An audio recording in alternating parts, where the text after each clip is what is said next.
consent reminder for you. So please go ahead and click that if you feel comfortable. Thank you so much for letting us know.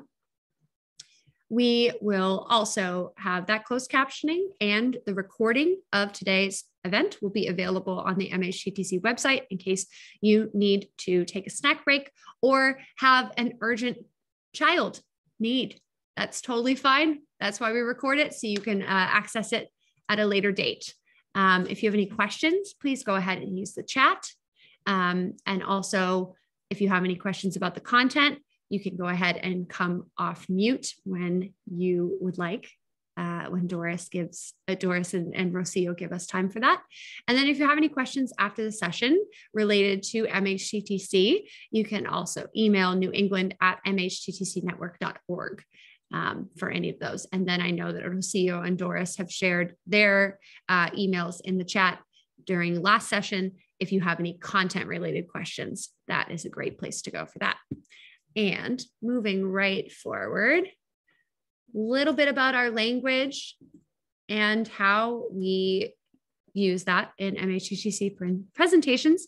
We use affirming, respectful, and recovery-oriented language in all activities. That language is strengths-based and hopeful, inclusive and accepting of diverse cultures, genders, perspectives, and experiences, healing-centered and trauma-responsive, inviting to individuals participating in their own journeys, person-first and free of labels, non-judgmental and avoiding assumptions, respectful, clear, and understandable, and consistent with our actions, policies, and products. So thank you for meeting us where we're at today. Again, we have a wide range of MHTTC regions, but our specific region is New England MHTTC, and we're affiliated with Yale University, as well as Harvard, and the Beth Israel Rodriguez Medical Center, Leahy Health. Say that name gets longer every time I say it, but that's just a little hospital joke.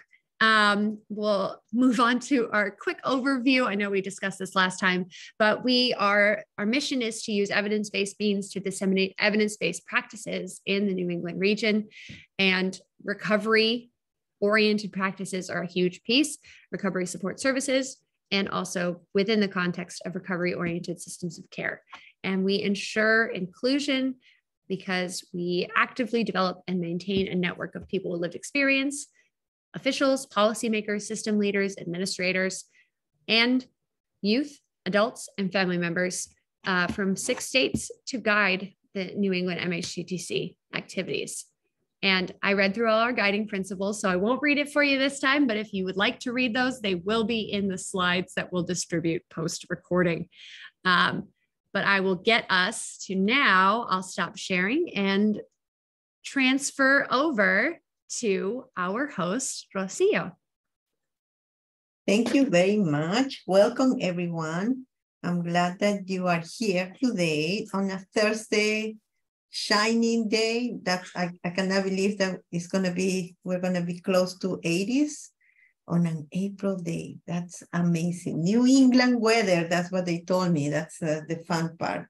Anyway, so Doris and I have a plan to go over module 2, and this module has a lot of theory behind it, but I really hope that we can really make it a little bit more interactional, and you feel comfortable and safe enough to begin sharing more things. And the idea here is, I wanted to start by, if you have any questions or comments. I know that last time I read in the chat, and I wish that I wrote down, but I remember that it was a question or a comment related to a kid who was adopted and how this kid was having a hard time relating to his or her the adoptive family. So if the person who had the question is here, please feel free to write down in the chat or to let us know a little bit more about what your question was or your comment, so we could at least try to attempt to answer or process a little bit more that information. That's very, very important. Yeah, and we also saved the chat from our previous session. So if that person who had that specific question is not in attendance today, we will be able to answer that in our email follow-up with resources. Wonderful, wonderful. Okay, if I may interrupt and interject, because I related to that person's question as a foster and adoptive parent. And what I recall from the question was, or the case that they shared, was that the child, the youth, was adopted, but now the youth has been seeking out their biological family or their biological parent, which can be, they're concerned about, the adoptive parents are concerned because it wasn't a good situation and a good environment, a safe environment, basically. That's what I gathered. But the youth is pushing forward and trying to connect and support the biological parent. And so I believe that the adoptive family is having a difficulty, and from my own perspective, concern with the safety for the youth trying to parent the parent and what that's causing for their adoptive family and for the youth. So that trauma that the youth experienced before, then there's the biological parent that experienced the trauma, like what we were discussing at the last session. And now the family, the adoptive family, is involved and trying to embrace and protect the youth, and the youth is an adolescent now. So I think that was the case that was brought up. Thank you, Doris. So,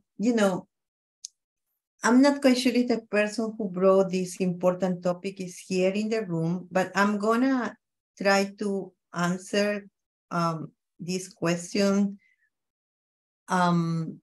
by first saying that what I said before, that there are not really absolutes, but these are sort of just general statements or recommendations that I could give for now, not knowing all the extent of this particular family situation.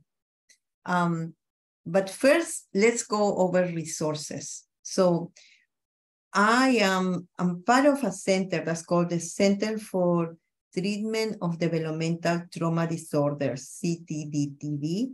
And in this center is part of the National Child Traumatic Stress Network, that is the one that is conducting this curriculum.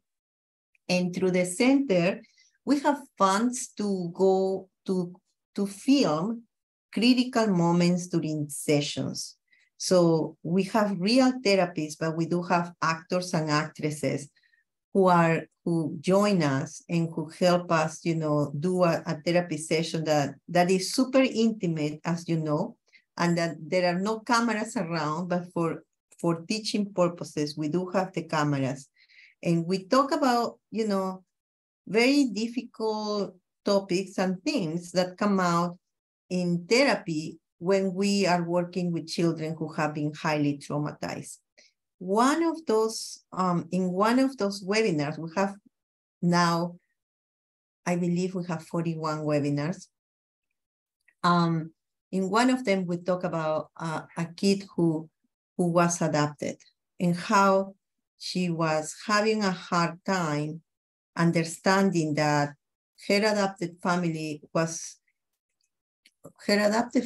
kept letters from her biological mom because of that particular issue, trying to protect the child. So, unfortunately, issues related to how you maneuver between having an adopted child who is also interested in meeting the biological family are important topics to discuss, and are really delicate topics too, right? Because there are so many layers that we can sort of try to uncover. And one is who are you loyal to for the child, right? Like the child might feel, regardless of the fact that the child needed to leave that home when the child had to, or when the child was removed, it doesn't change the fact that the child, is biologically, the child is connected to this family. And many times,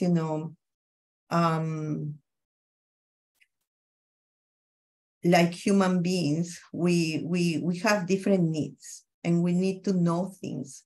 And depending on the developmental stage of the child might have some sort of questions, might have some sort of needs that to know some things, right?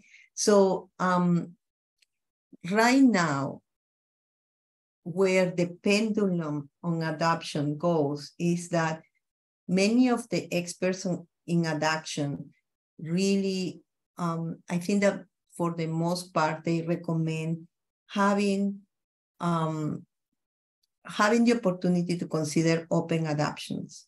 And why?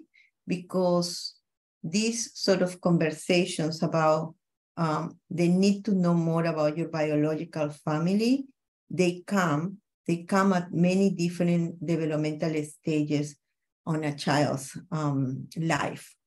And where the experts, what they are telling us is that having this conversation and meeting the conversations where the child is at the time really makes it possible for the child to process the information in a more contained and in a healthy way than keeping secrets. So this is something that is recommended, but obviously there are different situations, and there is no such a thing of a recipe or prescribing something. We all need to, as clinicians, as community members, whatever role we have, we need to make sure that we have as much as possible the big picture of things. Oftentimes, these situations are so delicate that I recommend that somebody objective to try to talk to the different parties. So, having the child not involved yet, or the adolescent, and trying to reach out and have some sort of conversation among adults with somebody who can mediate the conversation can also, at times, can alleviate many other misunderstandings that might happen, right? And the last thing that I'm going to say is that it's two things. It's super important to validate what the child is also saying, what the adolescent is voicing out, because many times,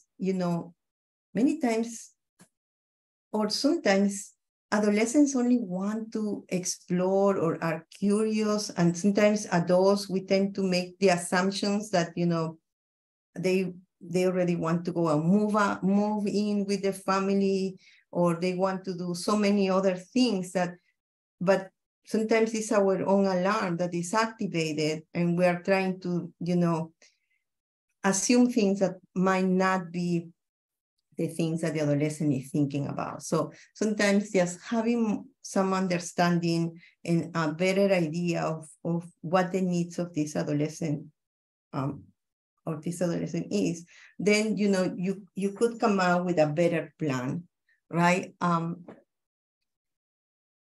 idea is to give options, because when we try to use our power, and as adults, we do have a lot of power, and especially if we are parents and we have children who are underage, we have power, and we could utilize it in different ways. But I would say try to avoid the power struggles because that's not going to get you anywhere. And the last thing is that oftentimes we forget that just as we evolved, right? Like I'm not the same person that I was 20 years ago. These parents also evolved. And, they might have already processed some information. They might already know, what are the limitations. And so that's another thing that we might want to consider. Okay, so and again, there are experts in the field of adoption, and it would be important to first to find support. There are supportive groups for adoptive parents. There are supportive groups for adolescents. You can have an adoption office, an adoption support office here in Farmington. And I don't know where the family is, but I know that different states have different sort of offices that can help to guide the families that are confronting some difficult situations. And there are definitely challenges in this situation. And I guess the beautiful thing, but also the most challenging thing is that there is not one solution, that there is not only one solution to this situation. All right. Is there anything else, Lee, that came out in the chat?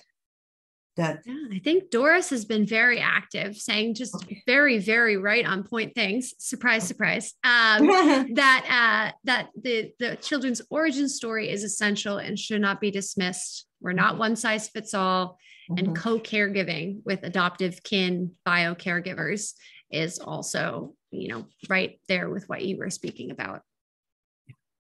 Thank you, Doris. Yes. All right. So, if there is anything else that comes up, please feel free. This is what makes the learning, I think that more exciting, I guess, if I could just put that, because you all come with a lot of expertise. So this is really important for us to keep on sharing. All right. So with that, we're going to embark on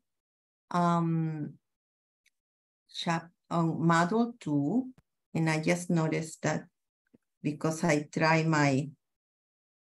wanted to make sure that the video was working, I'm gonna have to do this very quickly, sorry. Okay, here we are. Now you can see it. Okay, so this module talks about understanding trauma's impact on development. Okay, and so here are the learning objectives. We are going to describe how trauma impacts attachment and relationships. We're going to identify key adolescent developmental tasks and competencies. And we're going to describe how trauma can derail developmental progression.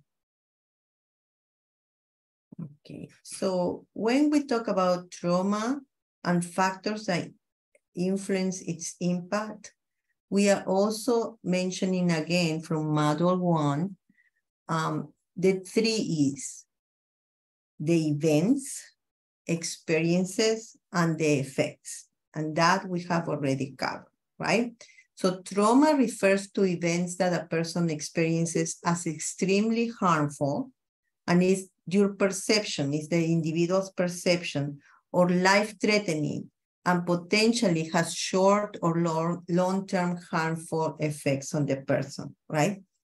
And it depends on the developmental stage. On Tuesday, I gave you my own example about, almost being bitten by a German Shepherd, and if I would just say that, many people might say, well, that's not really a big deal, right? You are I mean, it's a German Shepherd, but you can't defend yourself. But, you know, developmentally, I was 2, right? So God knows what I was thinking when I was 2 years old. And what God knows when it changed, you know, when it changed to me, the perception that that animal was ready to kill me, right? And you know, like obviously developmentally, I have to assume that I was smaller than the dog. So so all of those things impact, you know, how we are going to perceive harm in life-threatening situations. Now, what also impacts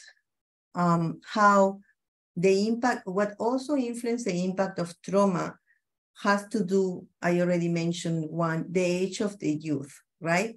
So the earlier that trauma happens to a person, the bigger impact that it will have. And we sort of, that is sort of something that we can all relate to, because if you think about, you know,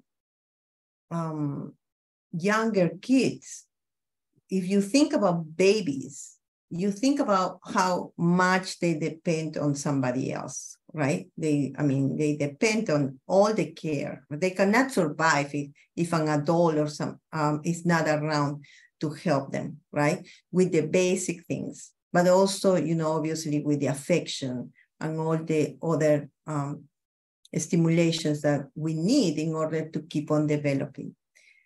So the other one is trauma history.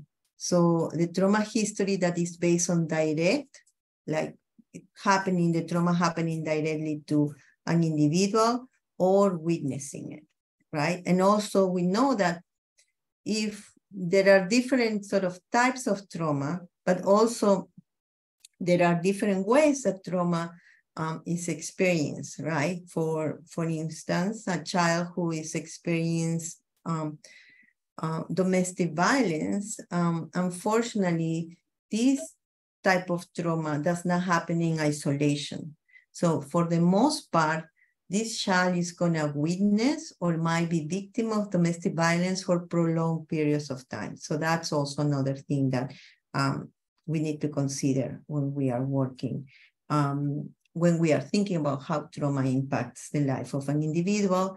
And also the other thing is that unfortunately, one type of trauma also is not the only trauma that happens, right? So for instance, we're talking about domestic violence. So we know, you know, that there is a threat of your life, but also there might be emotional abuse that can be considered traumatic. There might be other types of trauma as a result of, you know, like it's not just one type of trauma. There are like a group of traumas that can happen for the same child.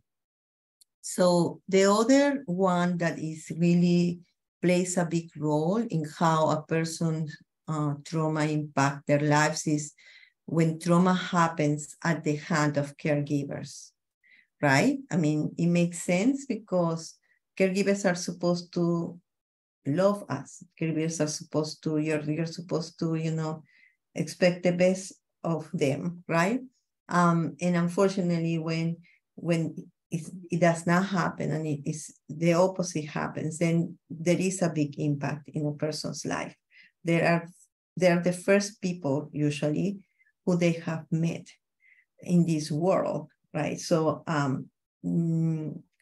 learning or being abused very early in life makes a big impact.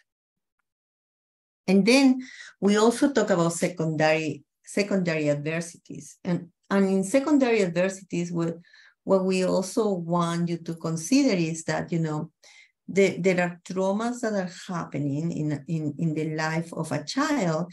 And you know, for those reasons, a child might need to be, for instance, removed from the home, right? And the secondary adversities come that it's not only that they have been removed by the home that was toxic or that was, abusive, but they have been removed by everything else that was familiar to this child, right? The community, the neighborhood, there's many times the schools, the place of worship. So there are a lot of different secondary adversities as a result of something that, needed to be done, as a result of something that needed to happen in order to protect this child. But definitely the child also, we cannot prevent those secondary adversities that come as a result of that. So when we try to build the foundation and understanding development, we need to look into the early childhood. We also need to look into middle childhood and adolescence. So those are like the three main foundations, right? And one of the things that we would like for you to start thinking about, and I know that you have already, is how has your relationship with a young person helped them deal with a problem they have faced for a long time? Okay, so think about it. In any role that you have played, and I know that we have different hats in this room, how has your relationship with a young person helped them deal with a problem they have faced for a long time? Do you want to answer that? Did anybody had enough coffee to answer that?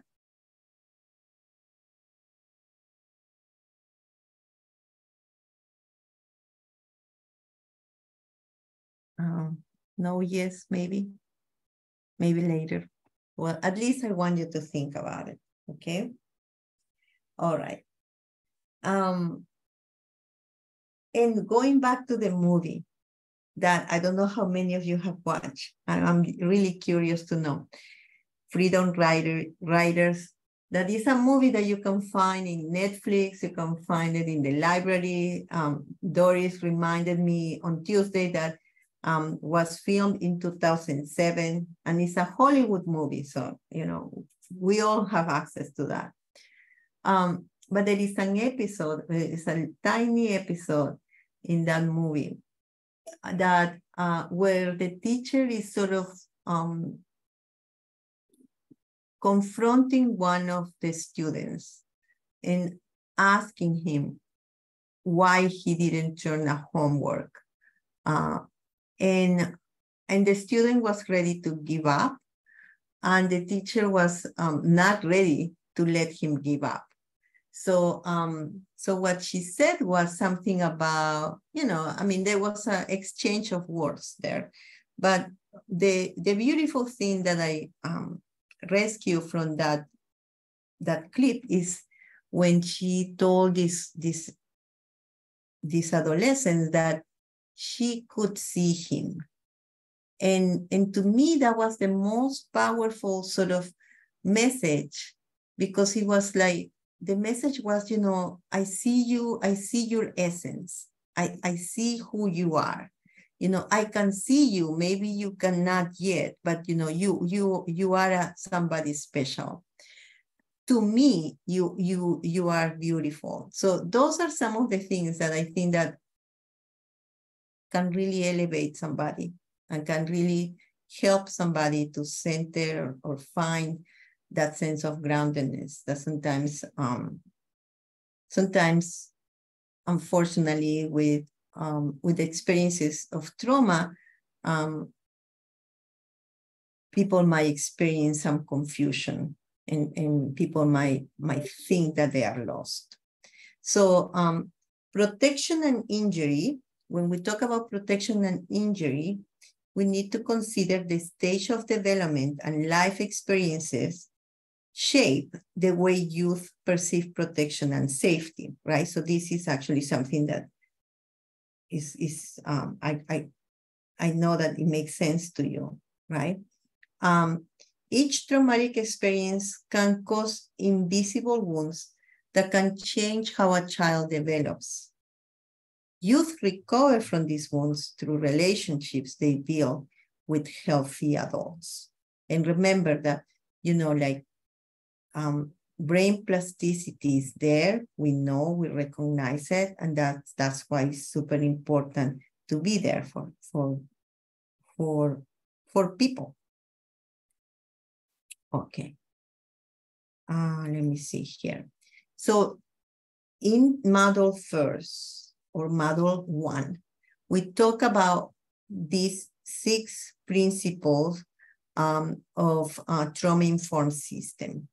And we talk about safety as the one that is, the basis that can help us to keep on building others. Trust, empowerment, collaboration, peer support and trauma competence, cultural, historical, linguistic, and gender responsiveness. So these are the 6 principles that we all need to consider whenever we are really working towards a trauma-informed system. The beautiful thing about this is that, I refer to systems in different ways. I mean, individually, I refer to my own system, right? Like I am one system, and I hope that you consider having your own system too. And then, there is sort of a group of systems that make it a bigger one. For instance, our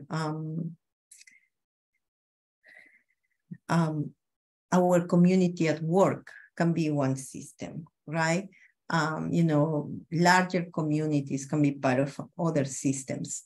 And, no matter where we are and no matter what system we're talking about, our individual one, or, like the small other ones that we can be part of, these principles really apply. I cannot go anywhere if I don't feel safe.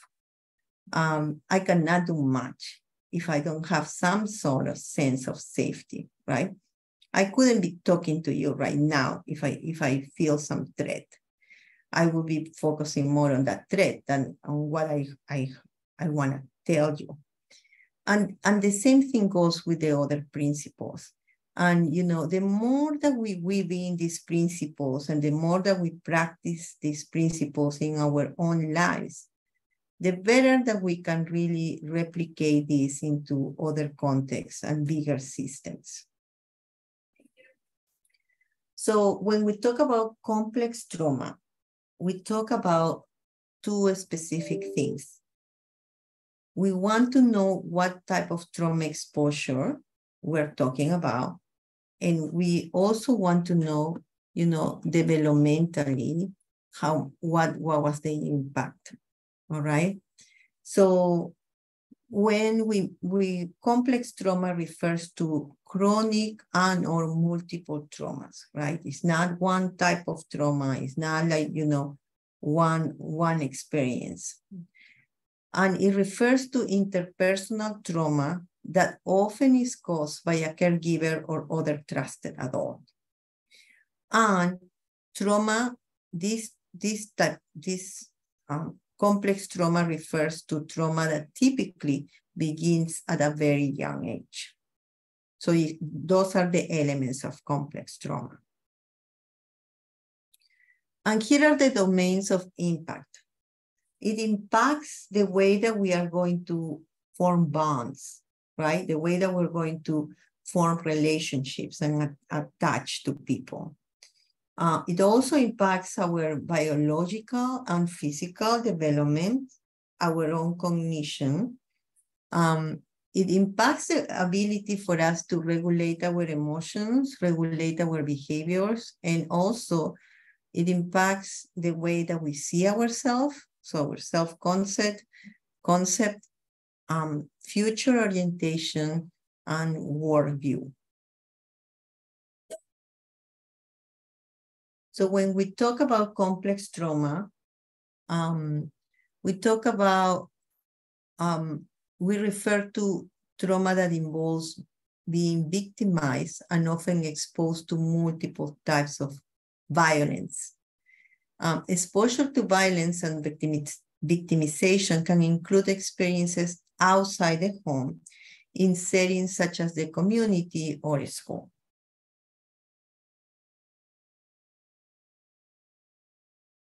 So here are a few examples.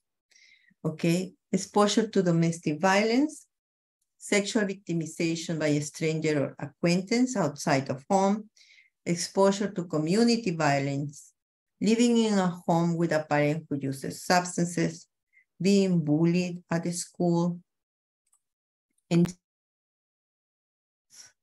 this sort of idea that there is nowhere that you can feel safe. So that's how much complex trauma impacts an individual's life. So when we refer to attachment and relationships, complex trauma can have a significant impact on the development and maintenance of healthy relationships. So think about it. Last Tuesday, we talked about how our brains are wired differently when we experience trauma, right? How, our amygdala becomes reactive. It does not communicate too much with our hippocampus and our prefrontal cortex. And that inability to communicate with other parts of our brain also presents challenges in the way that we're going to establish relationships, right?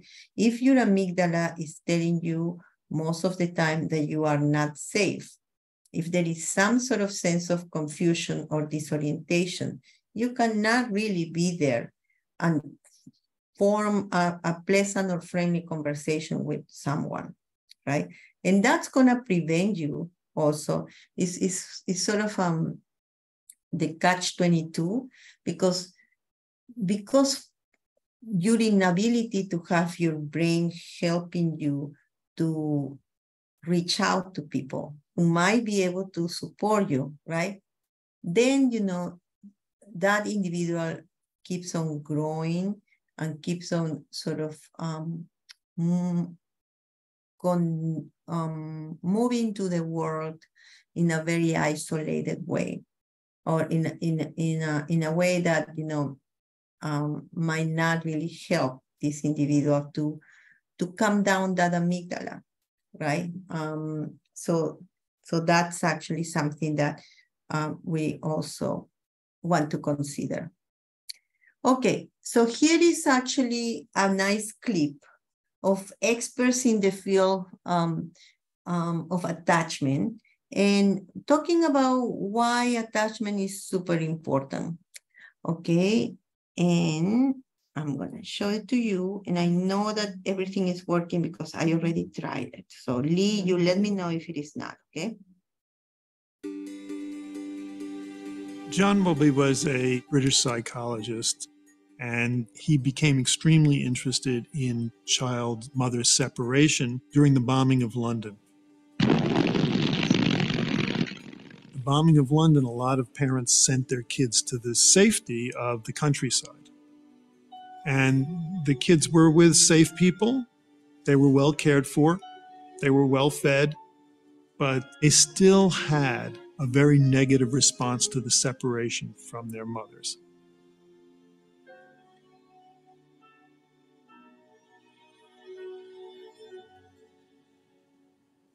At that point, he looked at the biology that was emerging in primatology. A monkey infant gets almost all its nutrition in the first 2 or 3 months of life from its mother, from lactation. But the infant who's weaned still seeks proximity. You'll see the infant reach out and touch the mom's tail or touch its coat. There's a continuing lifelong desire for proximity and contact. And Bowlby and others have seen that proximity seeking and that contact seeking as being cornerstones of what they call attachment behavior. In the first part of the 20th century, behaviorists and psychoanalysts claimed that babies love their parents because you don't want to bite the hand that feeds you. The innovation of Bowlby was to observe that that can't be all, that what the child needs is not only to be fed, but also to be held by an understanding, sensitive, and responsive adult, and that optimal social and mental health outcomes will follow from that. And 60 or more years on now, we have a half century of evidence showing that he was more or less right.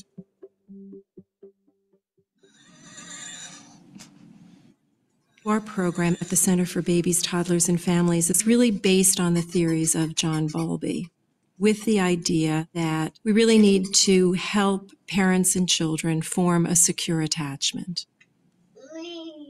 So oftentimes, families are referred to us when the parents have had very difficult childhoods themselves and are really struggling in this role of being a parent. Like I said, I never had a mommy. I was never taught how to take care of anybody or myself. So it was like very hard. Like I wouldn't have patience, like the crying, like I would, scream at her and stuff like that, And for many parents who really were neglected as children, hearing a baby cry triggers in them their own feelings of that unrelenting crying that they did. So for Pearl, it was very, very difficult for her to be able to meet her child's needs. push this button. Yeah, hard, push it. We've partnered with the Center for Attachment Research at the new school for a series of attachment measures to test that our intervention is effective. So come on in, Pearl. Let's make you a chair. So just put her down and let her have a go at whatever she wants to do in here. Okay? We measure the attachment relationship with a laboratory scenario that takes 20 minutes. The critical point is where the mother gets a cue to leave the room. Bye, baby girl. See you later. Some children look on the outside like they're very independent and seem not to notice, but physiologically are very aroused and stay aroused even in the presence of when that caregiver returns. By contrast, the securely attached child often notices, cries when the caregiver leaves, and when the caregiver comes back, easily turns to the caregiver and looks to the caregiver to be comforted, and then they can get back to some kind of homeostasis. Okay, you play with them. We think this response is one of the hallmarks of mental health. No. So any reactions towards this clip? Is this the first time that you watch it? I mean, I'm pretty sure that you know about attachment, but yes, no, maybe. All right.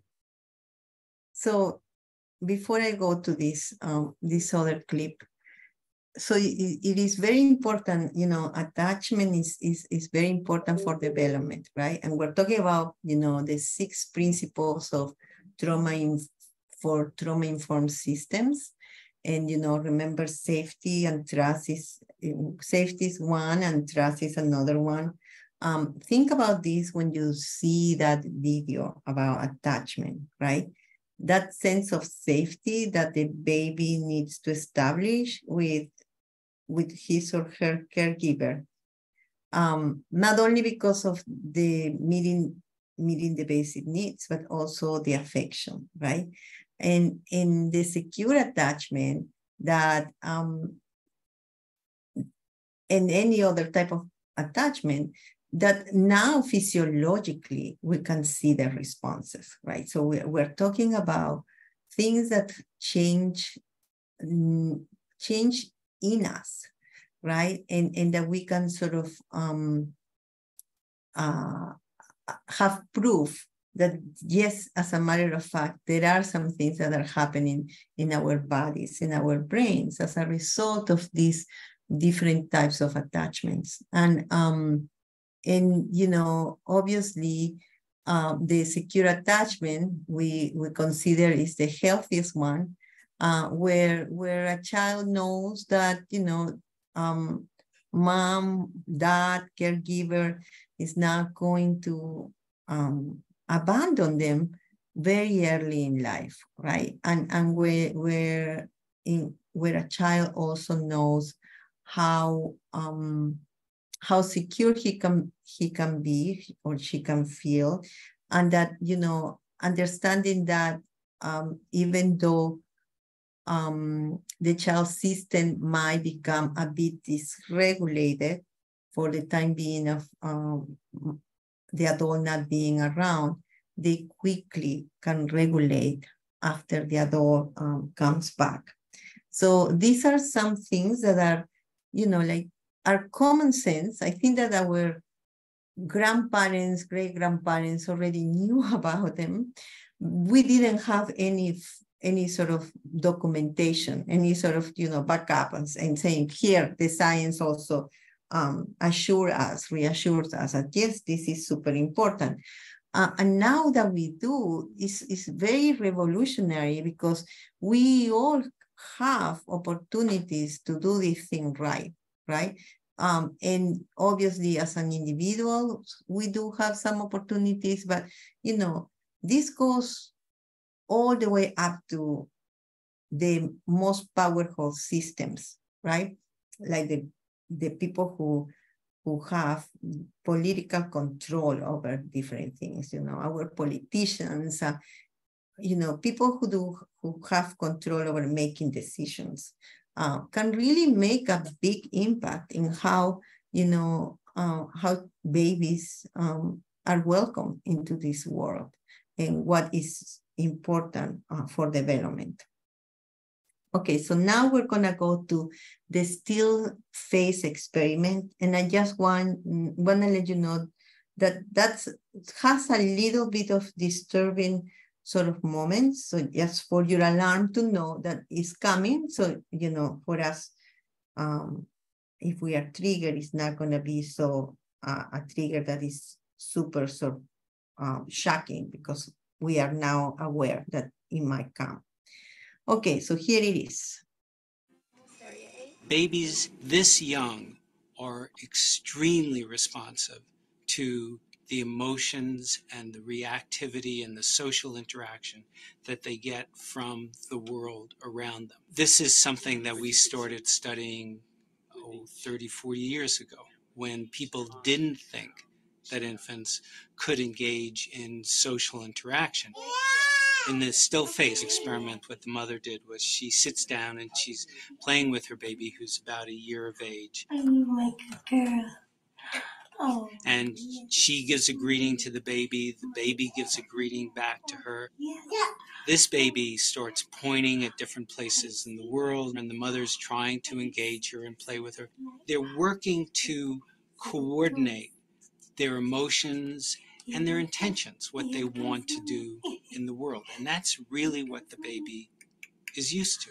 And then we ask the mother to not respond to the baby.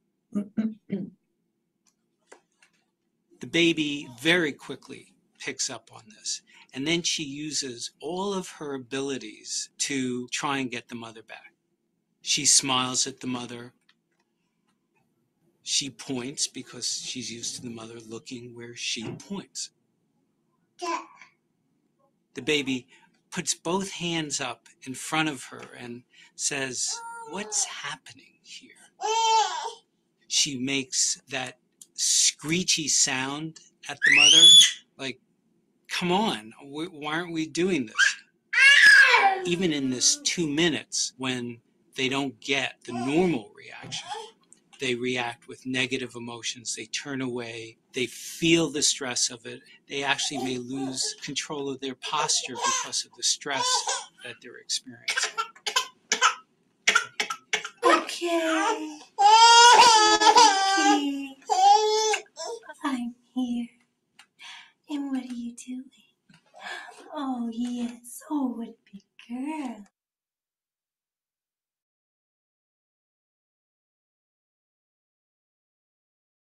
Like with 2-year-old Michael and his mother. Mom puts on the still face. And Michael tries everything he can to reestablish connection.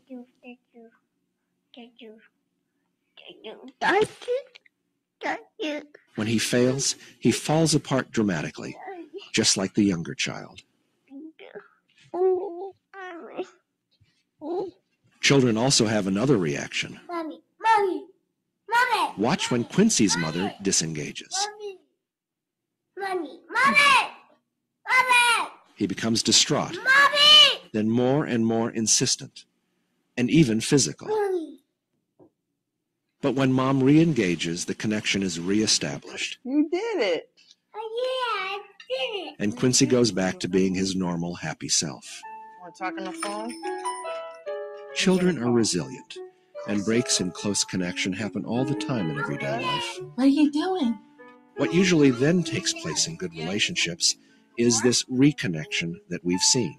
And we know now, looking at the interaction, that there are only maybe 20, 30% of the time is the interaction perfectly, quote unquote, perfectly in sync. The rest of the time is sort of, you're in sync, you're out of sync, you're getting back into sync. And that's really what I think is the key process, which is getting back into synchrony. Dr. Tronick believes that the process of disconnect and reconnect is not only normal, but positive. When you reconnect, one of the things that can happen, not always, but some of the time, is that you create something new. If you create something new, you grow.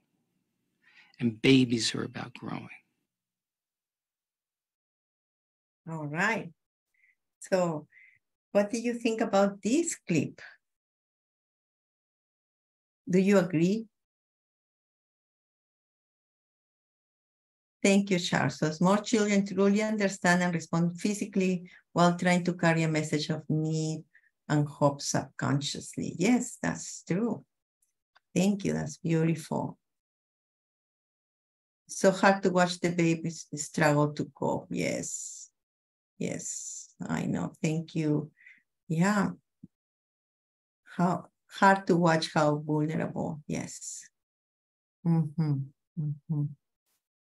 That's true. And at the same time,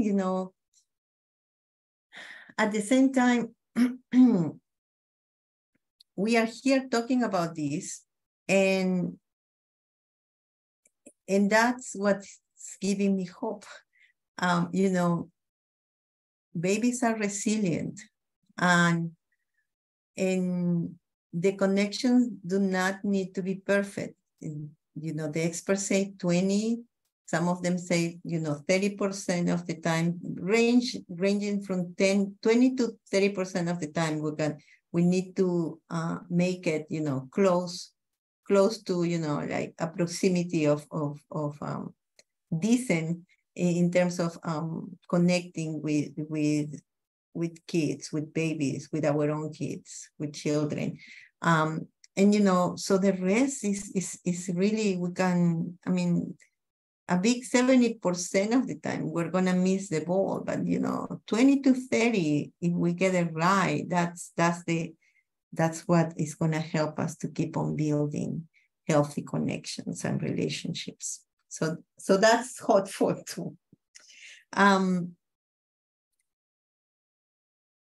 What else I wanna say about this? There are some communities where they got it right? They sort of didn't have the science backing them up, maybe, but they sort of had very good intuition that that's where the money needed to be. So, in some countries, they really pay new moms to stay with their babies for the first 2 years. That's what they do. And, they are onto something, right? Parents who are not so stressed about where the money is going to come from, right? They can really be there with their babies, with their kids in a common manner, right? Communities who support, new parents are the ones that also can see the benefits, right? What we saw in the clip on Module 1 about Patrick's father struggling so much, I always wonder how many of our systems had to be connected with Patrick's dad and missed the ball, right? This dad also needed support. this dad also needed somebody to see him. And the inability of systems supporting their citizens also has potential, implications and challenges, not only for the individual, but for small communities, for family units, for big communities too. So that's also important for us to recognize, because sometimes we only see the responsibility of the individual, but the individual does not grow in isolation. And the responsibility also needs to be on, what the systems are doing in order to support a person in need. Okay, so when we talk about key early developmental tasks, we talk about reference caregivers to understand what is safe and unsafe. So kids, babies really, relied on caregivers for that, right? Caregivers are really showing the way. Learn the importance of rules and how to effectively communicate disagreement with rules. Distinguish between different intense personal feelings, right? And respond to others' behavior with model responses. So babies, young kids really depend on adults to show them this important developmental task. The whole word about co-regulation that starts very early in our lives. And I would say that co-regulation never ends. We all help each other to co-regulate. And that's why it's a beautiful thing, right? It's not self-regulate, it's co-regulate. So, with caregivers and little kids, that's one thing that is important to realize, how much the caregiver and the little kid help each other to co-regulate. And obviously, for the caregiver who is the adult, is the one that is highly responsible to show the way to this new life, right? On how to regulate some emotions, some behaviors, things like that. All right. So last time we also talked about safety planning, and you can call it whatever you want, but the idea is that create that sense of safety, right? And one of the things that is important is to identify early warning signs, right? So understanding trauma's impact on developmental domains provides insight into early warning signs that may be connected to specific traumatic stress reactions, all right? So here are some examples. And this is the beautiful thing about doing a safety plan, where you give a person's choices, options, like check out the boxes, because this can help a person to become less triggered too. Okay. And, obviously the other option is if there are nothing here, then you click, you can write down something that we missed, right? Why is this important? Why is it important to recognize the early warning signs? Because if we recognize early warning signs, we can give some good information to our amygdala. So our amygdala is not going to go completely off. And that helps us, because then, our ability to think clearly, our ability to communicate with our hippocampus and our prefrontal cortex still is there. So, we are going to be able to integrate information, plan ahead, focusing on our values, remind ourselves what is important, all of those things. Okay. So in this one, I am, I give an example. I have been around doing clinical work for over 2 decades now. It's truly amazing how time flies when you're having fun, I guess. And when you're not having fun either, but regardless, time goes by very quickly.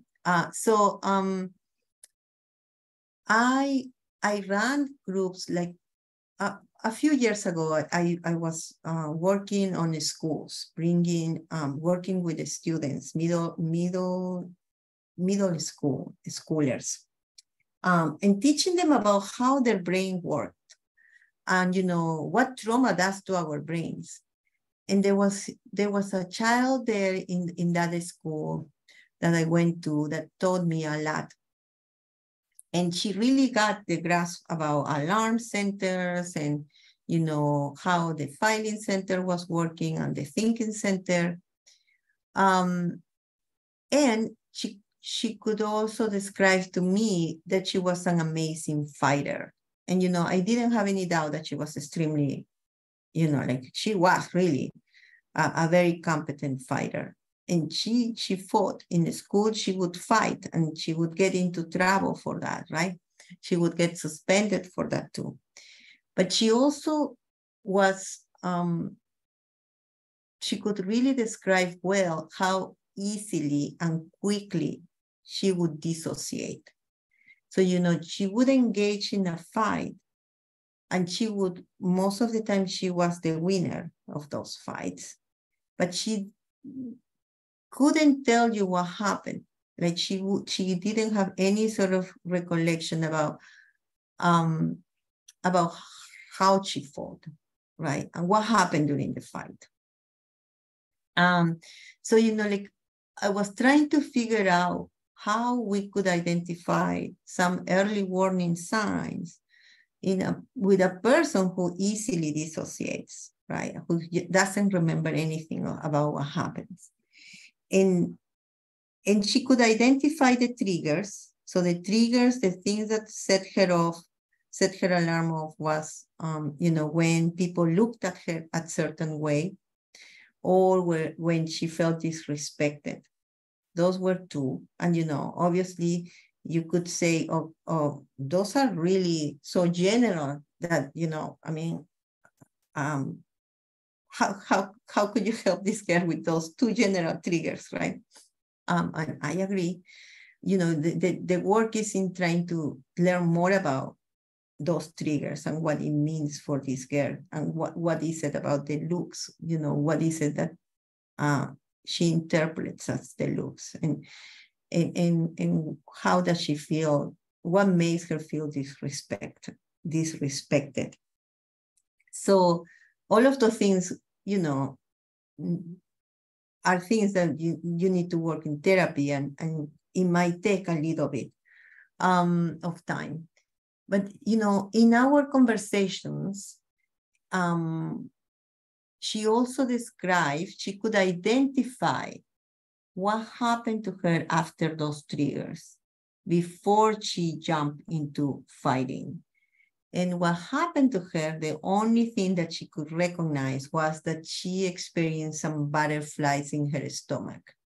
And that was bingo for me, because the minute that she could connect that was an early warning sign for her, then that's the minute that, that's the minute that the next time that she feels those butterflies in her stomach, now, because she has identified that, and, her hippocampus had made that connection, and now the thinking center can also help, then, she might have more room to make a more educated decision into what she wanted to do, because now she identifies at least one early warning sign.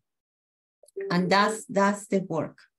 The work starts, I don't know, I don't want to generalize, but, sometimes I just guess. We all have been touched by trauma at some point in our lives. Some of us, or I don't know, some of you might have been lucky enough not to be touched by trauma very early in your life. Some of us might have not been. Whatever way it is, recognizing some of our own early warning signs can make a big difference. And I bet that have made a big difference already. So, and that is the same for whoever we're working with. So here are some key adolescence developmental tasks that have to do with relationship development. So think about adolescence. It's a stage, it's a developmental stage that is super exciting, right? Kids are becoming more independent. They now feel very autonomous. They now feel, for the most part, that they can sort of conquer the world, right? They feel very cool, and they do have also this imaginary audience. So they are there, wherever they go, they feel that people are looking at them, right? And it's not really some paranoia or anything like that. It's developmentally, that's where they are at. So also during adolescence, individuals develop stable and constructive peer relationships, sometimes including romantic relationships. And they become sort of the center of their lives for a while, right? Peers are super important to them. They also transition to referencing peers for problem solving, so no longer their parents or no longer their caregivers, and learn to develop intimacy and manage intense emotions in close relationships. So all of these developmental tasks are expected during this developmental stage. As you can imagine, kids who have been touched by trauma, kids who have been experienced trauma earlier on, might present some challenges in this developmental stage too. So what could be the challenges? It can be that adolescents continuously have the expectation of maltreatment or abandonment, persistent distrust and suspiciousness of others. They might, in attempts to protect themselves from this, they might isolate and withdraw from groups, from people. They might experience difficulty in perspective taking and enlisting others as allies, difficulty with establishing appropriate social boundaries, and frequently they might be around they might be more exposed to violence in general, okay? So here are the words of one of our vignettes, J.W.'s words. And here is what he describes. I got a ticket for armed robbery when I was 12. The foster parents I had would hit me and my little sister. We ran, but we didn't have any place to stay because my brother was in lockup. I was running away when I was 8 and my sister was 6. The foster father I was with sexually abused us. To get back at him, we would hit his children. My mom was gun affiliated. When she heard my foster parents were hitting me, she showed up with a gun. So the police put out an order on us because they thought she was a danger to us. Both my parents were gang members. They never fed us. They were selling drugs out of our house, and I would be wandering around the streets with my brother and sister looking for food.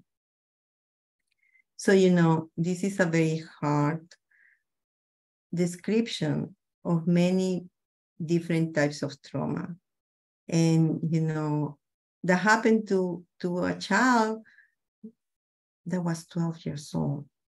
And if we consider how this is impacting the child's development, we could really take a good guess that many of the different opportunities to form relationships that can be meaningful are close to none, given the experiences that this child has faced, right? That, things could change. And now that he's opening more and talking about these things, there can be opportunities for more processing and opportunities for, more psychoeducation and I had seen this happening, and kids are super resilient, and they are really willing to give other opportunities, and they're willing to give chances to people. And at the same time, they give themselves some chances too. So during adolescence, individuals adjust to outward changes in their body, right? Now is the time that we know that there are many different changes. They are no longer little kids. They now become, little adults, young adults, and their body changes. Adjust to increase hormone levels and manage feelings of sexual attraction related to physical appearance. So all of these changes happen, and they are expected, but they present more challenges when a child experiences trauma, right? And now we're gonna watch another clip, and I promise that after this, we're gonna have a break. How is that? What is so interesting about childhood development is that we know a lot about the long-term, lifelong consequences of early life adversity, ranging from psychological effects like substance abuse and depression, but also biological consequences like increased incidence of cardiovascular disease, diabetes, and a whole host of other physical ailments. One of the things we know that can lead down the path towards cardiovascular disease is chronic inflammation. Inflammation is a biological response that helps the body counteract an infection. The body produces chemicals which activate the immune system and allow it to get rid of the infective agent. When the infection is contained, the body calls forth cortisol to try to turn down the inflammation. Now, this is all good, but there are situations, especially connected with traumatic experiences, in which that cortisol response doesn't happen. So these people who had these adverse early life experiences had elevated levels of inflammation, which is at the heart of cardiovascular disease. So cortisol is very important. That's my boy. The way that we measure cortisol is through a saliva sample obtained upon arrival at the lab and at the end of the lab visit. And our goal is to, over time, impact patterns of cortisol. Is that okay? At our initial measurements of these families when they were beginning the intervention, we see very low levels of attachment security as measured by their behavior. But when we look at families who have participated for 6 months or more, we see attachment security at 70%, the same level seen worldwide. There you go. Because higher levels of attachment security correlate with more normal cortisol responses. We're hoping to see their cortisol levels change as a result of the intervention. You laughing at mommy? You laughing at? The main thing was it helped me a lot to focus on my child. Like before I couldn't tolerate the crying and it would make me crazy and I used to be depressed. But now, sometimes I can't take it, but I know better now. What have we learned from the studies of early life adversity? What we've learned is to take it seriously, that these are real biological issues. That early attachment is vital to everything else that happens. Something that is an inevitable part of who we are as human beings.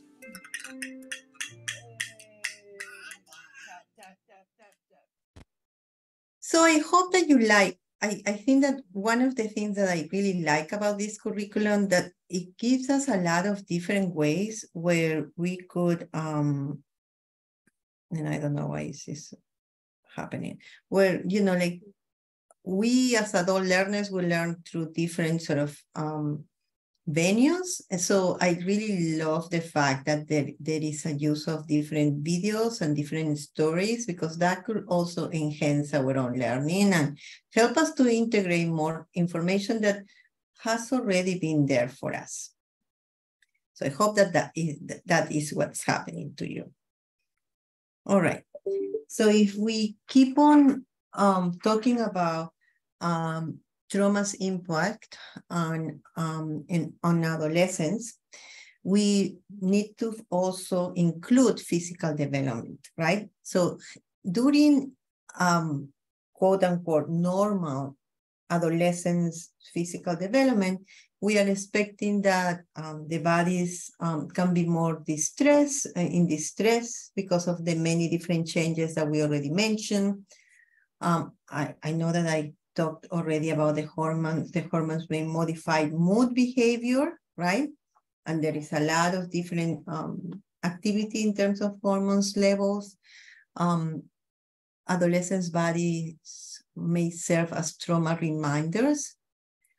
Alcohol and substance abuse can also be ways of trying to control changing emotions and physical sensations, right, for some adolescents, and changes in the stress response can occur. So when we elevated health needs, these are all the different sort of situations that could happen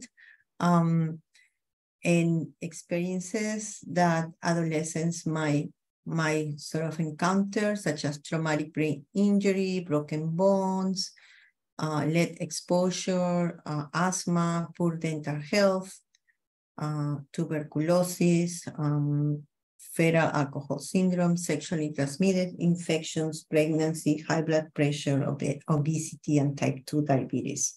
So these are some significant impact in the health of adolescents that sometimes adolescents who have experienced trauma might present these conditions. So sexual abuse, physical health, and development among girls, we can also consider this as important sort of characteristics to notice when we are working with girls, okay?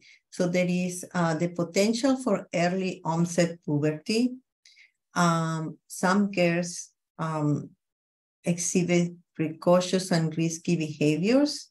Some girls suffer from obesity, and some girls also present some suicide and self-injury behaviors. In terms of cognition, we know that during adolescence, individuals develop a greater capacity for abstract thinking, taking a great deal of new information, retain it, and apply it to effectively problem solve and achieve academically as well as in other developmental stages and areas. We talk about the thinking center, which is in the prefrontal cortex, and we talk about how that is the part of our brains that is developed later on in our development and is fully complete in the mid-20s for girls, women, and in the late 20s, early 30s for boys, men. So that's also another thing for us to consider when we're talking about cognitive development, right? So as we mature, our prefrontal cortex gets, is mostly developed, then it's going to help us to do all this abstract thinking and to be able to plan ahead and integrate information and do the problem solving that we need to and become less impulsive. So when we talk about cognition, it refers to a range of mental processes, including acquiring information, storing information for a short or long periods of time, manipulating the information, meaning that you can use the information to complete another task, and hold on to it at the same time, and retrieving the information when you need to use it.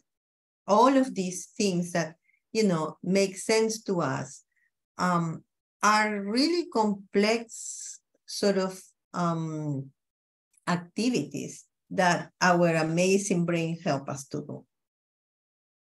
So here is another clip that focuses on adolescent brain development.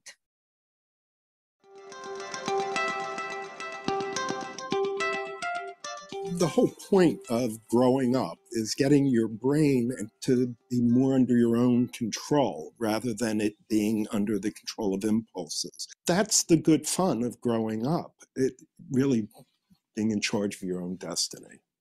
The brain at birth is equipped to stay alive and to start the process of learning. It has all the pieces present. But what happens next is that those individual networks start to interact with each other, start to take in the world, and start to act on the world. And that process begins from the back of the brain to the front. And the last place to connect up, and it's not until your mid-20s, is your frontal lobe. Everybody always wonders why adolescents and teenagers are such risk takers. Actually, there's a biology behind that. The frontal lobes are not fully online yet. They're not 100% connected with fast connections at that age. So this is why adolescents have some difficulty with cause and effect and judgment and insight. A scientist named Walter Mischel conducted an experiment asking children if they would want one marshmallow now, but if you wait, you can have two later. What it's really asking is what's involved with waiting for what you really want. And in fact, that's the whole challenge of being an adolescent, because it's always about waiting. Walter followed these kids for many years. All right. So this is important to know what the experts are saying about typical adolescent brain development. Right. And the last thing that he was mentioning is super important, because there are many different studies about how, when kids learn how to wait and how to delay instant gratification, that also helps them, in order to fulfill goals, to complete tasks. They become less impulsive and things of that nature. And that's something that, we might consider that is something that is ingrained in us. But, this is a quality or characteristic or trait that can also be learned, right? And if you closely see kids who have been in these types of studies, it's super interested what they tell themselves when they are trying to delay their gratification, right? So the studies usually tell them, if you wait 5 minutes and you don't need this ice cream, you will be able to eat 2 ice creams, or, this brownie, you will be able to eat 2. And, there are some kids do not think twice. They are just, okay, the ice cream is here, I'm just going to eat it, and I'm going to enjoy it, and period. But there are some others that think, they try not to look at the ice cream, they try to count, they try to do whatever thing that they can to distract themselves so they can get the better prize. So, this is a trait that can also be practiced and learned.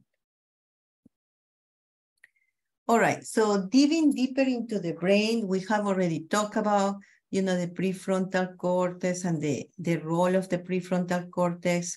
We also had talked about the midbrain and how, the amygdala is actually in the midbrain, how the hippocampus and the thalamus are also part of it. Why these important parts in the brain help us to deal with the stress and also help us to protect ourselves from harm. So here are parts of the survival brain in the limbic system, midbrain. You can see this is the part of the blue, but you can also see the brainstem. That is actually, that's where all the basic functions that we all have, like breathing, the functions of movement, all of them are actually can be found in connections, neural connections that happen in the brainstem. In the survival brain, we also understand that part of the functioning is a great deal of the emotional functioning happens in the limbic system, and there is also some reward centers. In the learning brain, that's more localized in the prefrontal cortex, in the frontal lobe and prefrontal cortex, all the executive functionings can be found here, all these connections, right? So I have talked about it extensively, about, how we problem solve, how we are able to bring all the information together and make the best solution, how we integrate that, how we, can plan ahead. And pretty much in a summary is in this part, when it is activated, we are really able to think clearly and to think really clear, to come out with solutions that make sense to us. And we can focus, that's why it's called the learning brain, right? We can integrate information, focus, concentrate, all of the good stuff. All right. We also know that when we talk about, and I'm trying to figure out if I can move this someplace. Okay. I don't even know if we can disappear this, but maybe not. In the survival brain, we talk about how it has an emotional functioning, reward center, and also the fight, flight, and freeze response. Okay, so that's where we find it. That's where our amygdala, the alarm center, is located too.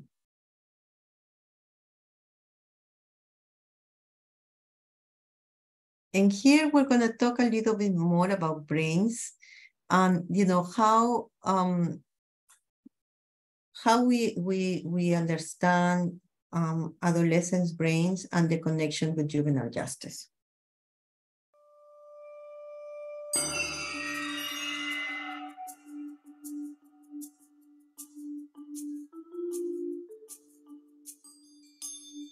My name is Elizabeth Kaufman. I'm in the Psychology and Social Behavior Department in the School of Social Ecology.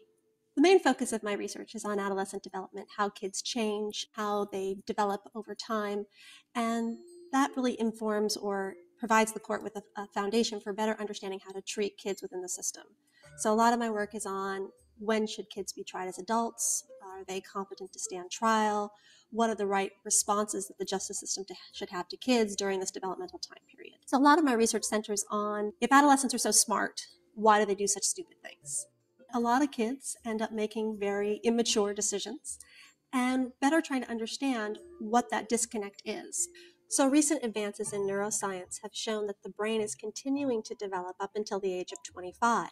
And that's particularly in the area of the prefrontal cortex, which is responsible for impulse control, planning, future orientation. Given that this is the last part of the brain to develop, it's not surprising that kids are more impulsive, don't think through their actions. And this is important because in the research we've been doing, we've found that kids are much more responsive to rewards than they are to punishments. For instance, we've been following kids for the past 7 years. These are serious adolescent offenders. These are offenders who've committed very heinous crimes. And a lot of people think that if you've committed a serious crime, you must be a serious offender and that life is over, that this is a person that cannot be rehabilitated. And what we wanted to do was look at what predicts who stops offending, who desists from criminal activity. A lot of people look at the predictors of what gets kids into crime. Very few people look at what gets kids out of crime. One of the things we know from our findings is that as kids mature, the more likely they are to stop offending.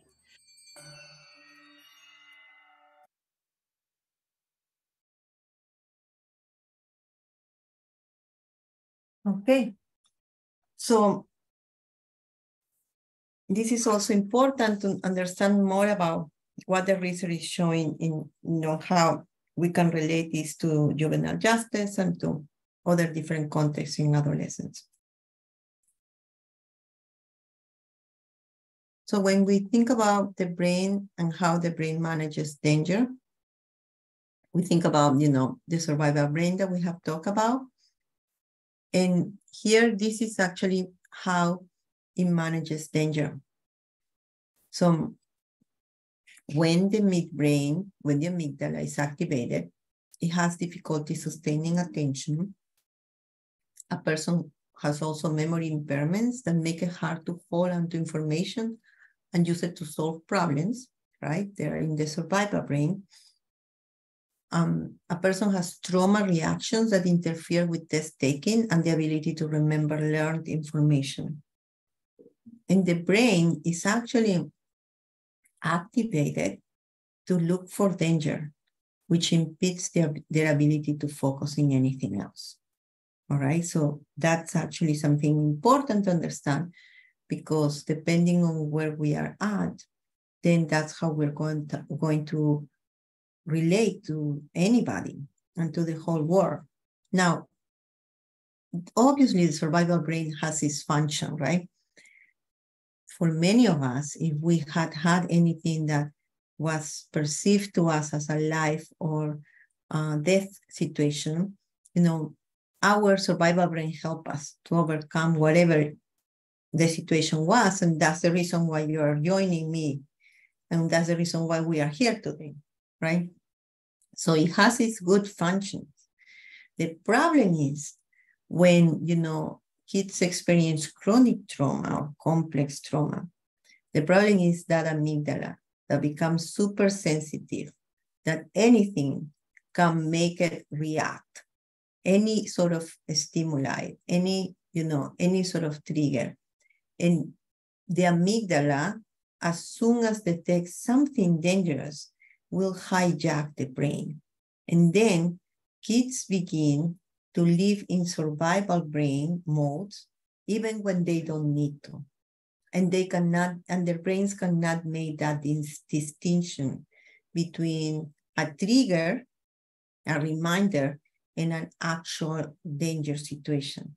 That's when the challenge comes, because then you cannot really go on with your life, with a learning brain, because your survival brain is the one that is becoming more predominant in interactions that are not dangerous. So when discussing trauma, one of the most important functions of both the survival and learning brain is dealing with danger from the outside world. Trauma impacts the decision-making, right? So the reasons for poor decision-making for trauma-exposed youth may include misinterprets people and situations as threatening, when in fact there is no threat, has less self-control and difficulty thinking through consequences of decisions, is drawn to peers, maybe experience at dealing with problems in healthy ways, and has increased sensitivity to rewards during adolescence, may make the above worse, right? So, we know that adolescents' brains are more wired towards rewards, but sometimes the increased sensitivity towards these rewards may make rewards not as function, not as ideal sort of ways to help these adolescents. So complex trauma can negatively impact short and long-term decision-making. And one of the important pieces for us to consider whenever we are working with adolescents who have experienced trauma is how we build safety and how we build trust, right?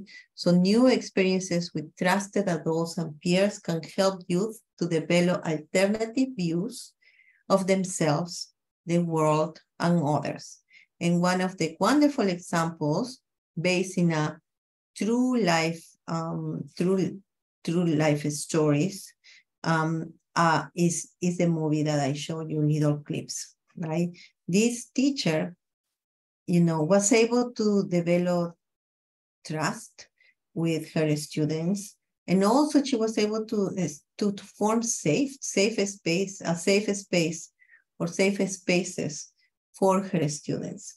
And one of the things that is super important also that I don't know how many of you are familiar with that story, but this teacher obviously believing in her students first, right? That the students probably didn't really believe that they could do good things for themselves until she showed them that they were super capable of doing it.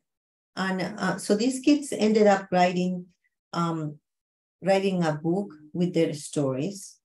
They also ended up sort of meeting people with Holocaust stories, because these stories were something that the kids could relate to, which is incredibly sad.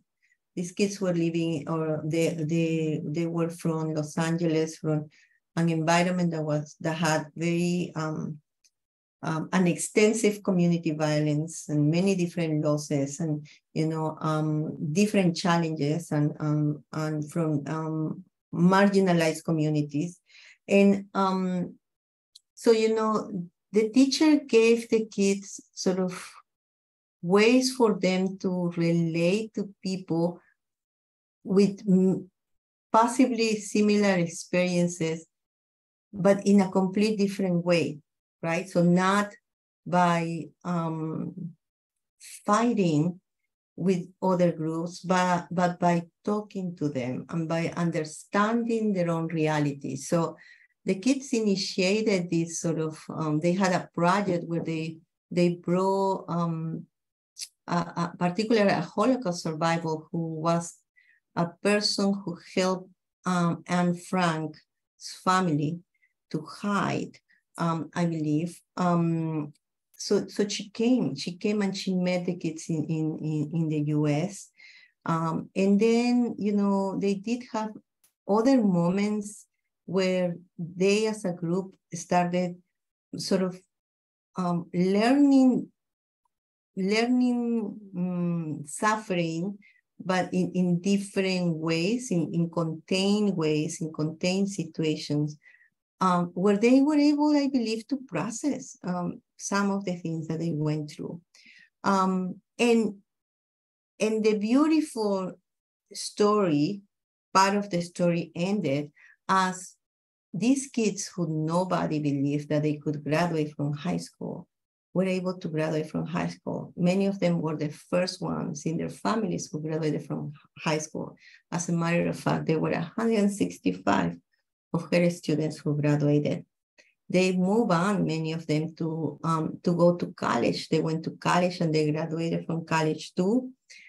She has a foundation that I believe is still in operation, and many of her employees are her former students.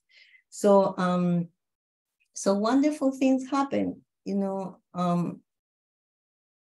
I believe that it was the best way to respond in a trauma-informed system.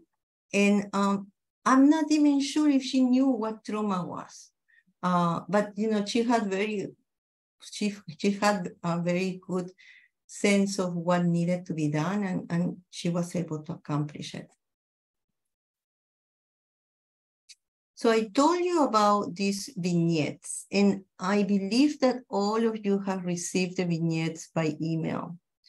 And I'm wondering if you can think about any of the vignettes, if you can just read it, or if you can think about one particular person who you have served or you have related to at a youth, that you can bring this, you can try or attempt to answer these questions for either a vignette that we share with you or somebody who you know. Can you think about what is the impact of trauma on this particular person's relationships? What is the impact of trauma on his or her physical and cognitive development? And how you build trust with that particular person, that particular youth? So I'm just gonna give you maybe I'm just wondering, Lee, do you think that we can group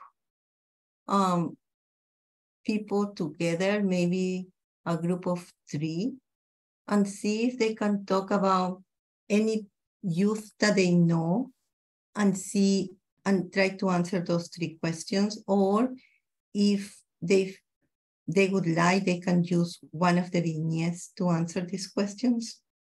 Yeah, sure thing. I can, to get 3 or 4 participants per room, we'd have about 6 breakout rooms. Does that sound all right to you, Rocio? Yeah, it does. And so Awesome. I will stop sharing. I don't know if could they see the questions, or could we put them in the chat? So yeah, if you, if they put them in the chat, I will. Yeah, that would be great. And then we can also share it out once they're in there. Awesome. Yeah. Okay. So I will have it set to open up your rooms. And how long would you like this to go for, Rocio? I want to say 10 minutes. How is that? Yeah, that sounds great.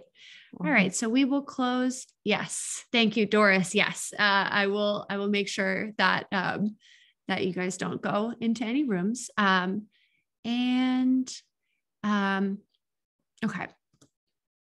All right, I am going to open them up, and if folks can grab the questions out of the chat, I also will grab them and can make sure that we get them to folks as well.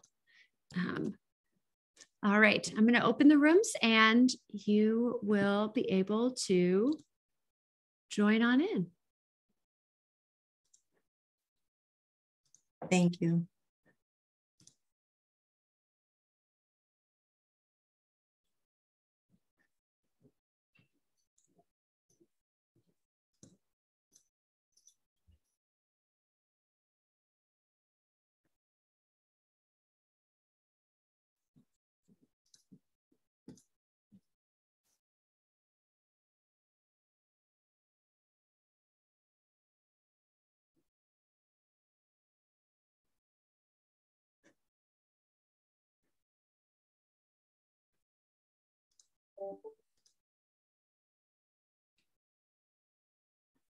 All right, I'm trying to get Doris back. And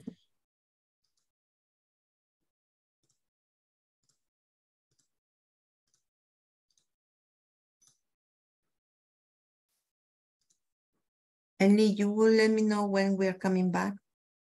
Yes, for sure. We have a timer on it as well. Perfect. Thank you so much. Yeah, no worries.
So Lee, you will let me know. I lost sense of time, but do we have a few more minutes? Yes. Okay, We have 2 awesome. minutes and 30 seconds. So I'm going to let them know that we'll have about, All right. we'll have those close in just a little bit. Thank you. Hi, folks. Just to let you know, we've got about 2 minutes left on our clock. So we'll be closing up the breakout rooms just around that time and bringing you all back to the main room.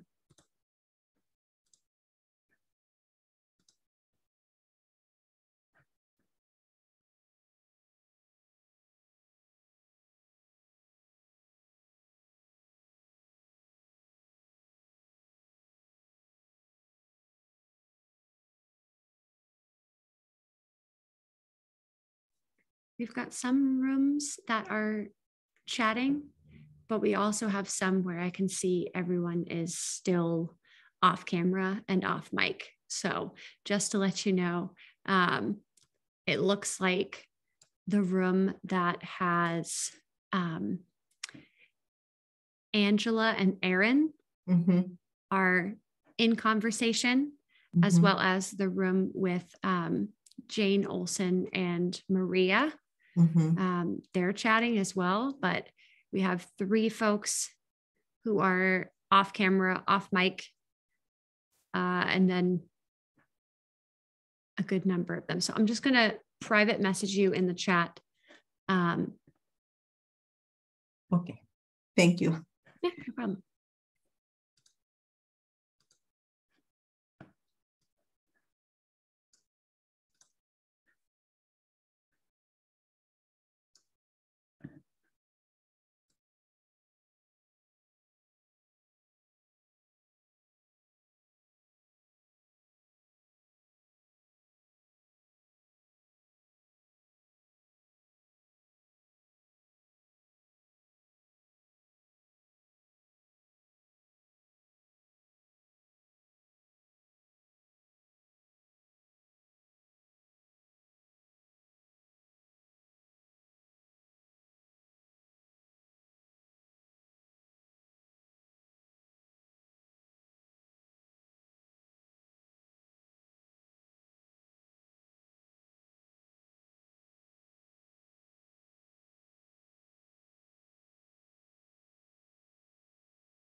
All right, so folks will be coming back and joining us. Yes, thank you, Lee. It's great. Hi, folks. Sorry about if any of you were mid-conversation. No matter how many times we give warnings, I always know that it sometimes stops us right in our tracks, but we can continue that conversation right here. And welcome back. Yes. So some of you might consider utilizing this curriculum to train others. And as I mentioned this before, Doris and I will be more than happy to help and support this effort. So, we could practice together. If you would like, I could back you up in some of your presentations, whatever would be needed in order for you to also bring this to other groups. And the idea is that I'm giving you a taste of things that are important to do. And sometimes I know we experience some challenges because we are not meeting in person, and sometimes the cameras might not be working or the audio, things of that nature. But I want to give you like an idea about how this curriculum is presented, so you could have also something to consider if you are thinking about doing this later.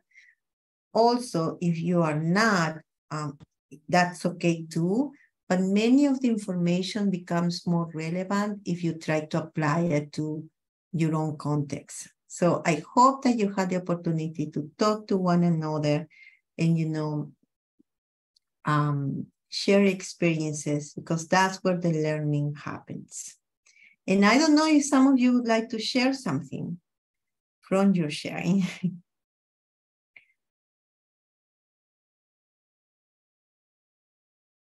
please feel free. And if you don't want to talk, you can actually write something in the chat. That's okay too. All right. Okay, well, I'm going to keep on moving and talking about the rest of the slides here. Let me see. I'm sorry, did you ask for sharing? Yes. Okay, Aaron, Ormy and I met, and we didn't have specific youth that we were working with, nor did we see whatever vignettes were shared. So we talked about the third question. And let me just get to it.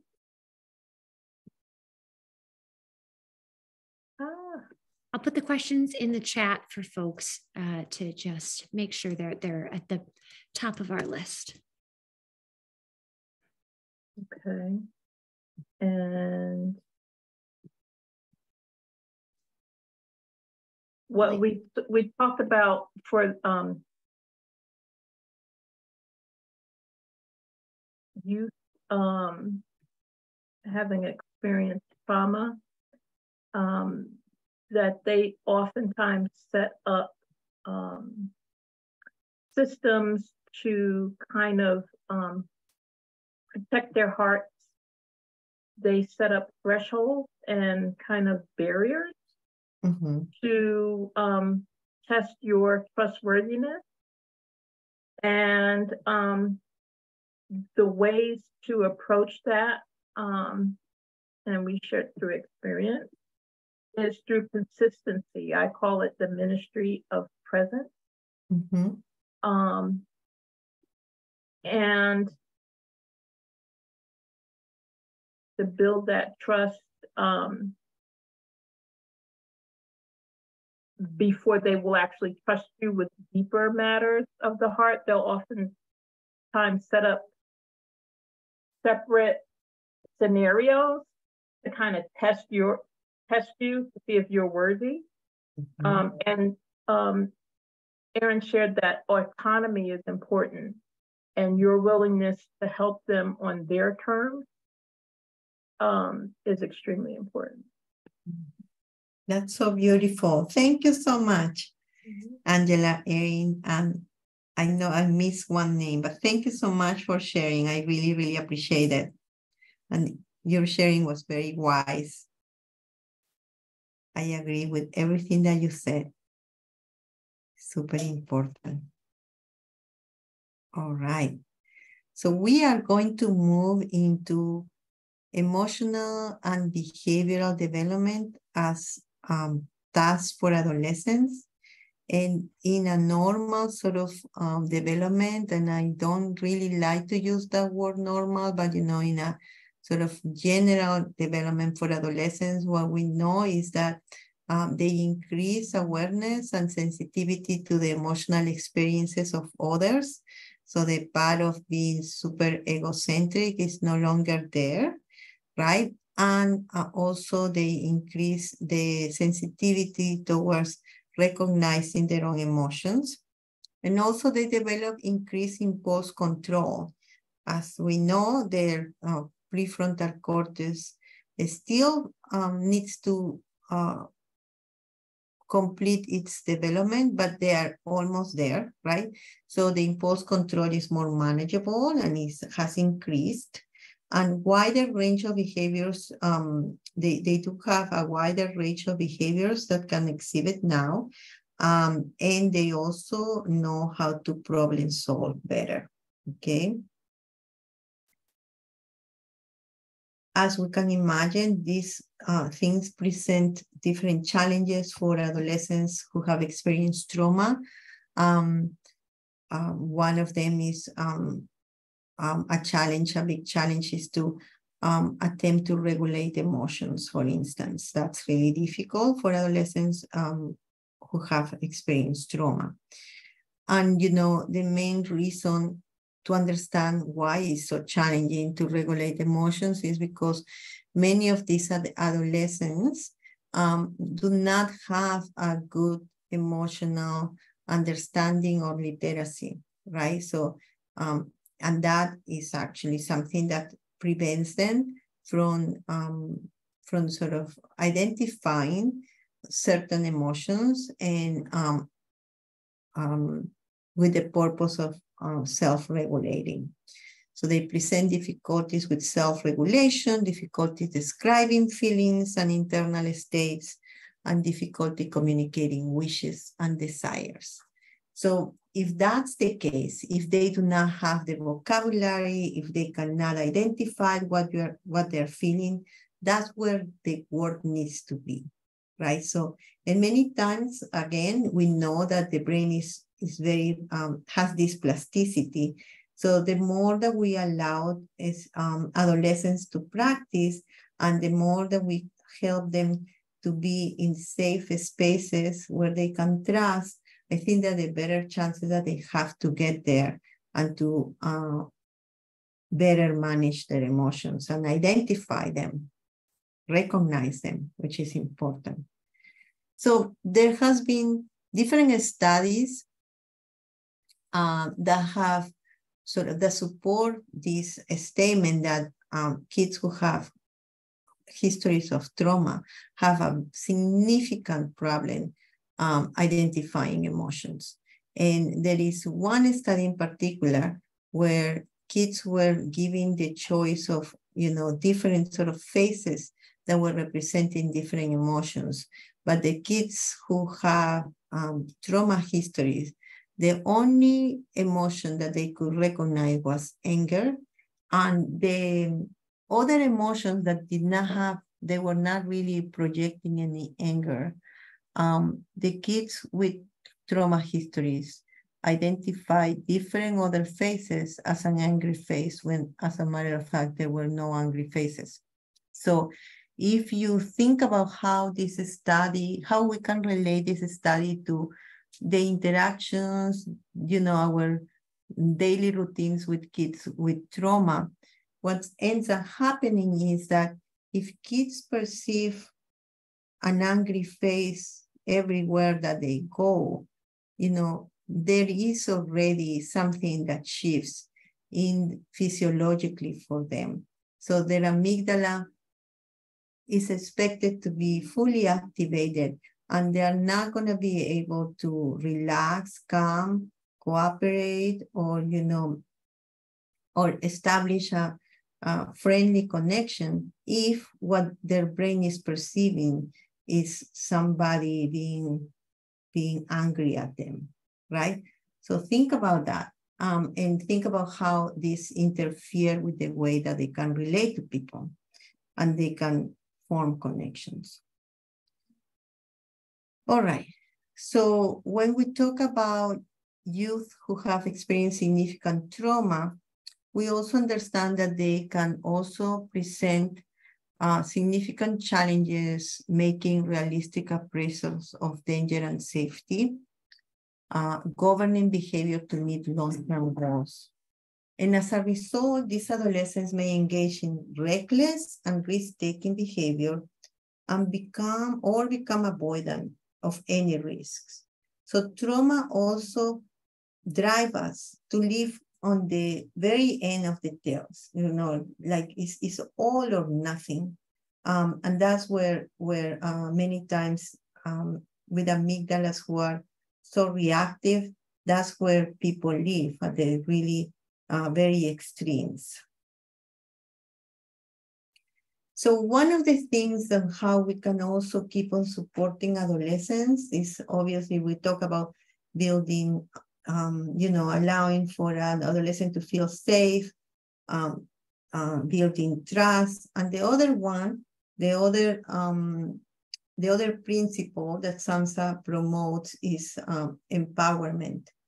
So when we talk about empowerment and adolescence, we talk about opportunities to develop a healthy sense of control over their lives' views, resilience, and counters the impact of trauma on their view of themselves, others, and their work, right? Feeling empowerment, feeling that, what they do matters, could really help to calm down that alarm. And when their alarm is calm, then other things happen in our brains, right? Like, they do have more contact with the hippocampus, more interactions with the prefrontal cortex. So, things begin happening and connections, healthy connections are given opportunities to keep on building it. So promoting empowerment is very important, and kids really appreciate that. And a perfect example that we've seen is in the life of Patrick Willis, right?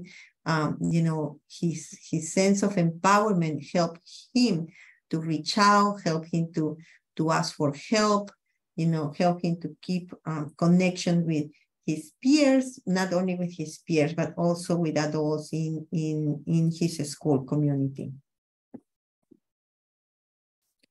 Another thing that shows empowerment is the use of restorative practices. And I don't know how many of you are familiar with restorative practices, but I've been in Connecticut for a while now. And from time to time, there are many good initiatives and projects that happen in our state. And I know that the city of Hartford a few years ago, they actually they were teaching restorative practices to different community leaders, I would say. So I benefit from that training, and it was conducted by Dr. Bell, and I know that she's from the South. From time to time, I still connect with her, and we have done some work together. Highly recommended this. So restorative practices is a way to empower kids to overcome experiences that they might have done, wrong things that might have they might have some connections with, right? Like they are trying to repair something that they have done, and restorative practices help them do that.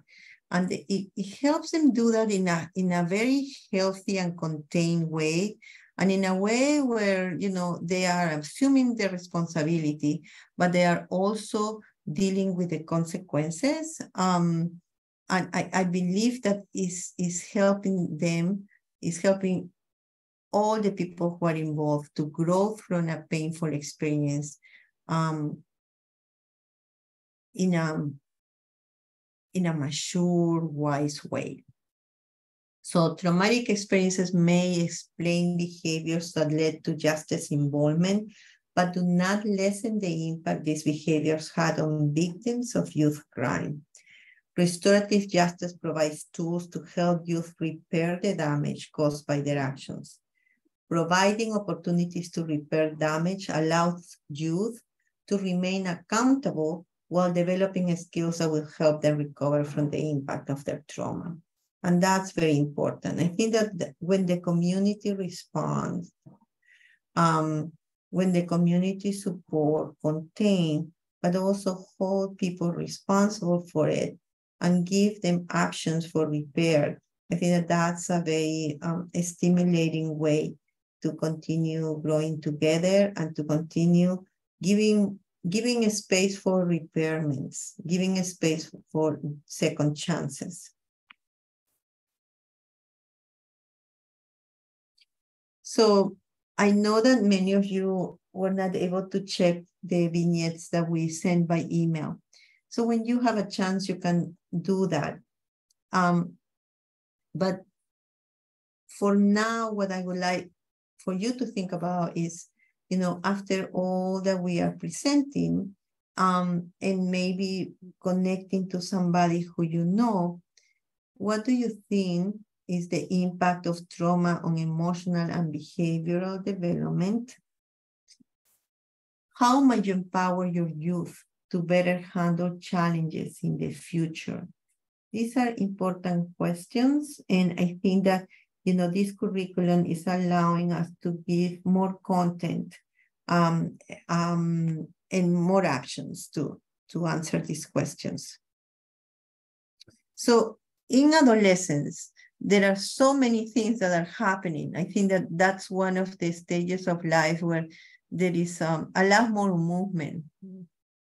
And, one of them is the developing of a sense of self, right?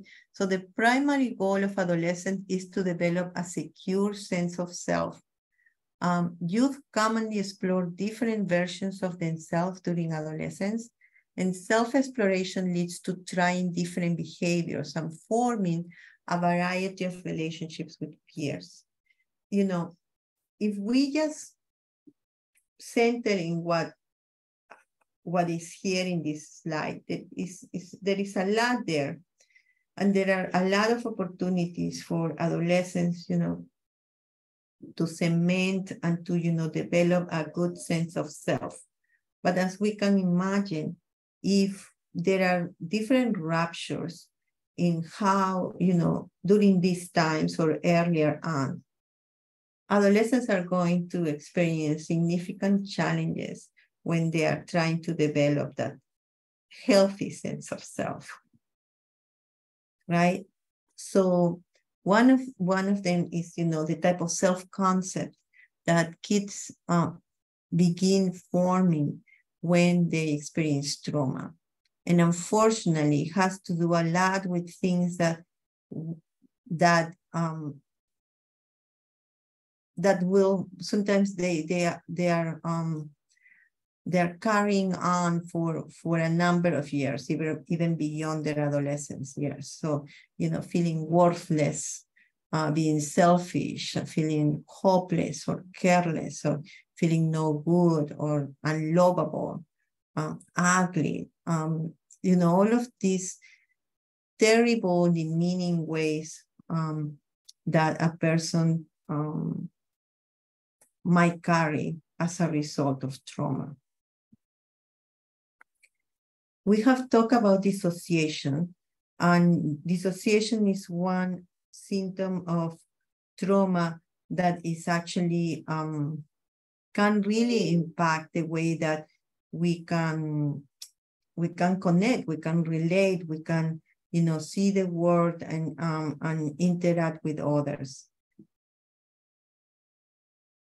So another key adolescent task, developmental task, is the future orientation and worldview.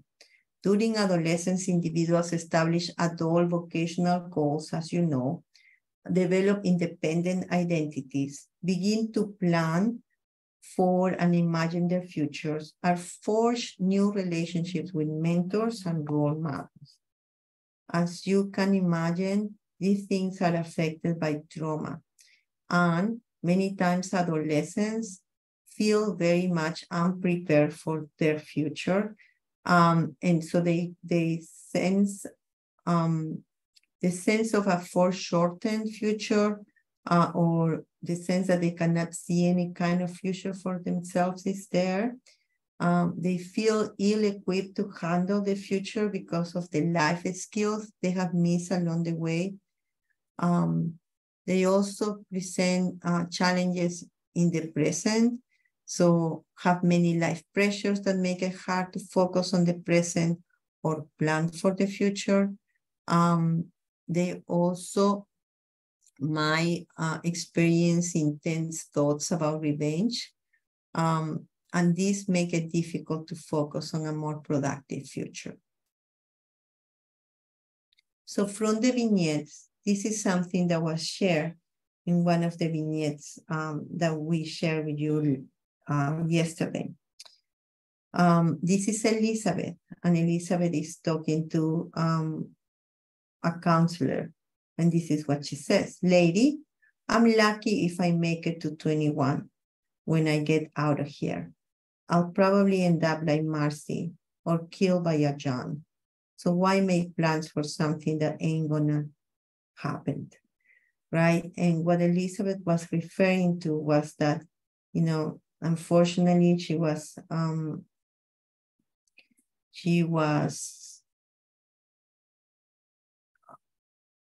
she was already at age 16, forced to be a sex worker. And she met this other woman who was a little bit older than her by the name of Marcy. They were walking on the street together. Marcy was a little bit older peer that attempted to be there for Elizabeth, even though both of them were going through a rough time. But in one of their walks, Marcy got shot, and Elizabeth saw it. So she witnessed this shooting and lost her friend. So, for her, her sense of future was very shortened. And, as a matter of fact, she didn't really have any hopes that she was going to make it after 21. So another sort of impact of trauma is that trauma helps shape adolescents' beliefs and expectations. And Angela, you have a question? Go ahead. Yes. I've had a youth that I've dealt with in the city of Hartford, many of whom experienced, getting off the school bus to yellow tape because there's been, violence in their neighborhood while they're at school. They have to, get clearance to just get home, to go under and through and around the tape. And it's this whole process. And even though they may not have witnessed the actual occurrence, they are still coming home to the aftermath. Mm-hmm. And sometimes they witness, the occurrence. But what I have a problem with is that our society has become numb to the violence and to the need for care for not only the youth, but the adults and the paramedics and the police officers, and this constant barrage, on the news of all the senseless violence. And when Sandy Hook happened, there was an onslaught of, mental health professionals, social workers, around the clock for weeks and weeks and months. And now this happens in our community and there's no response. Literally, there's no response. And I have a problem with it. I know everyone is, doing the best that they can, so to speak, but we as a society have to address these wounds, or our young people are going to bleed out. And they have expressed to me that exact same, which is why I raised my hand. They're not seeing their futures beyond age 21. Like, getting there would be a miracle. And so why study and why, prepare for college? Because they don't see themselves. That's horrible. When we're supposed to, pass on a future that's better than ours, and these young people don't have aspirations because they don't think they'll even make it that far, we have a lot of work to do. Mm-hmm. I agree, Angela. Thank you so much for your comments, because they're really important. And this is actually something that I know that Angela knows because she has been leading a radical healing movement, right? So at UConn, there is a department, the Health Disparity Institute, that was under the lead of Dr. Wisdom Powell, who unfortunately is no longer at HDI, but she's doing wonderful things in Headspace and other places. But, that's exactly what we're talking about, how, the realization that there are many systems that need to be involved in the care of, in everybody's care, right? And that's really something that we all need to make sure that we all need to understand how we all play a role in situations that we might consider that we are super remote from, right? But Angela, you're talking about adolescents, you're talking about, for the most part, communities of color that do not feel that supported the same way that other communities are supported, right? When there is a loss, when there is a tragedy. And interestingly enough, when we talk to leaders and when we talk to people who have been doing this work for a while, one person who I truly admire is Dr. Wisdom Powell, who has been doing a lot of this radical healing work. And she has been very successful in Africa, going, before the pandemic to countries where there was genocide, and understanding and becoming more familiar about, the suffering, the losses, the pain, the wounds, and at the same time, the hope that now, people are not forgetting what happened, and whole communities are responding towards the pain, towards getting together and remembering. And many times with rituals, what we do is we also try to mobilize, and we also try to bring more empowerment to communities, so the same thing won't happen again. And it's an opportunity for renewal. It's an opportunity for, more community building. It's an opportunity for repair.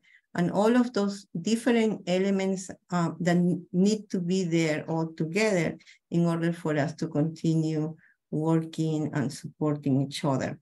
So the work is a never-ending work. And I think that we all can continue doing our part, and also asking, people to do theirs, because that's super important. So trauma helps shape adolescents' beliefs and expectations about themselves, about the adults who care for them, and about the world in general. And many times we all carry suitcases with different messages, and these are invisible suitcases. For kids who have been highly traumatized, these are the messages that they carry on. Their invisible suitcases are really heavy, and they are really full of negative messages that have been accumulated for years. So it's all my fault, no one loves me, you're going to hurt me, grown-ups lie, I am bad, get them before they get you, I'm no sucker, I'm stupid, you are paid to care. So these are just examples about what they're holding on in their invisible suitcases. And if you think about it, holding on to these thoughts might also interfere with how you're working, and how you're, relating to, and how, what type of expectations you have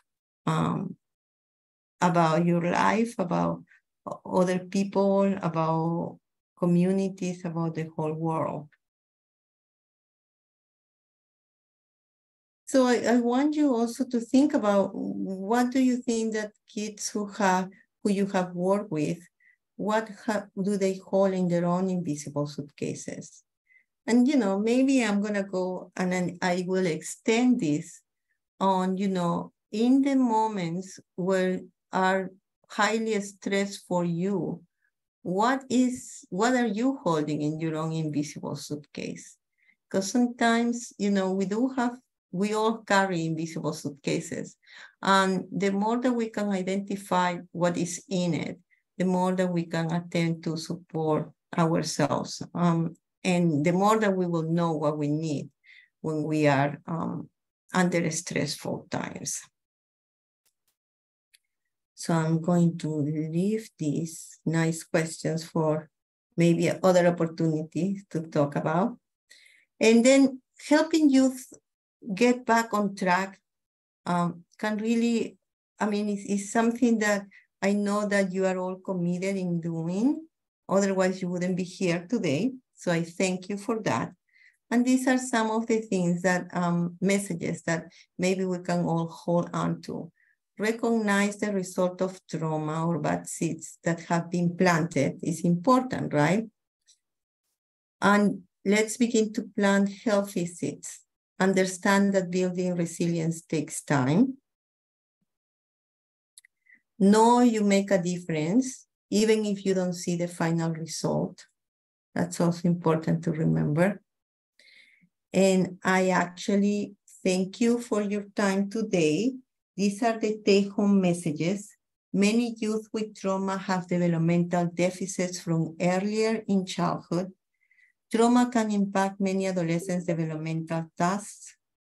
We can help youth get back on track by building trust and empowerment through relationships. And with that, you're gonna have 15 minutes back to you. And I am hoping that you will join us next time. Thank you so much for your attention. Thank you for your participation. And I hope that you have a good rest of the day and a very nice Friday and weekend. Take care.